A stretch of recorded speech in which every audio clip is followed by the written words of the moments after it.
His hand was in my hair before I even understood what was happening. My scalp burned, gravel cut into my back, and his laughter echoed through the driveway. "You block your sister's car again, and I'll throw you out for good," he sneered, yanking harder until I tasted blood from biting my tongue. When he reached the trash cans, he kicked me into one, the lid slamming shut above me. Useless things belong in the dump. The world went silent for a moment, except for his laugh. My mother's voice cut in, sharp but distant. "She has no future anyway." They thought they'd broken me. They had no idea what I would do next. I wasn't always their enemy. When I was younger, my father carried me on his shoulders. He used to clap at my school plays, even if I forgot my lines. My mother tucked me into bed, whispering, "You'll do great things someday." But somewhere along the way, I stopped being a daughter and became their scapegoat. My sister shined. Perfect grades, perfect smile. I became the shadow they mocked at dinner. Small failures turned into ammunition. "Why can't you be like her? What will you ever do with your life?" I thought it was disappointment, but it wasn't. It was cruelty. The first time I realized it, my father shoved my sketchbook into the fire, laughing at the drawings I'd hidden. My mother watched, silent. That was the moment I understood. They didn't want me to succeed. They wanted me to disappear. So I stopped crying. I started watching, listening, and planning. The plan came together the night my father dragged me into the trash. I sat awake in my room, bruises blooming along my arms, hair tangled with gravel. Rage wanted me to scream, but I forced it down. I knew the law better than he did. I'd been studying it quietly in libraries they thought I wasted time in. Abuse leaves marks, but it also leaves witnesses.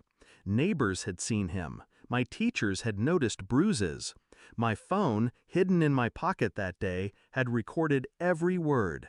Useless things belong in the dump. He thought I was powerless. But in that moment, I was already building the case that would ruin him. I didn't confront him right away. Instead, I played the part he expected, quiet, withdrawn, the failure. While he smirked at his victory, I collected evidence. Every insult, every shove, every bruise documented. I reached out to Mr. Callahan, a lawyer my grandfather once trusted. I gave him everything. "Stay silent," he advised. "Let them think you've given up. It'll make the fall that much harder." So I did. For weeks I endured their taunts, their laughter. My mother sneering, "No future." My father smirking, "Trash." But I didn't break. I sharpened.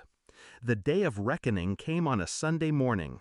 My parents were at the kitchen table sipping coffee, my sister scrolling through her phone. I walked in with Mr. Callahan beside me, briefcase in hand. My father frowned. "What's this?" The lawyer's voice was calm. "Mr. and Mrs. Reynolds, you've been served." Confusion.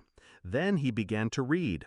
Allegations of physical abuse, emotional neglect, financial fraud uncovered in my father's accounts. Every word a knife. I placed my phone on the table, hit play. His voice filled the kitchen. "Useless things belong in the dump." My mother's, "She has no future anyway." My sister's eyes widened. She hadn't known. She'd been shielded from the worst. But now she heard it all, unedited. My father's face went pale. "This is out of context." "No," I cut in, calm. "It's the truth. And soon the court will hear it too." The fallout was swift. My father's company stripped him of his position, shareholders panicking at the scandal. My mother's social circle evaporated overnight. Neighbors whispered. Reporters camped outside. Every insult, every bruise, every cruel laugh, they had all built the stage for their downfall. All I had to do was pull the curtain back. Now I sit alone in the same kitchen where they mocked me. The silence is heavy, but it's mine. They're gone. facing charges, lawsuits, disgrace.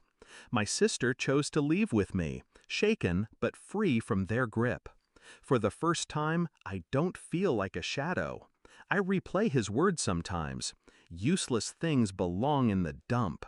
They don't hurt anymore. They remind me.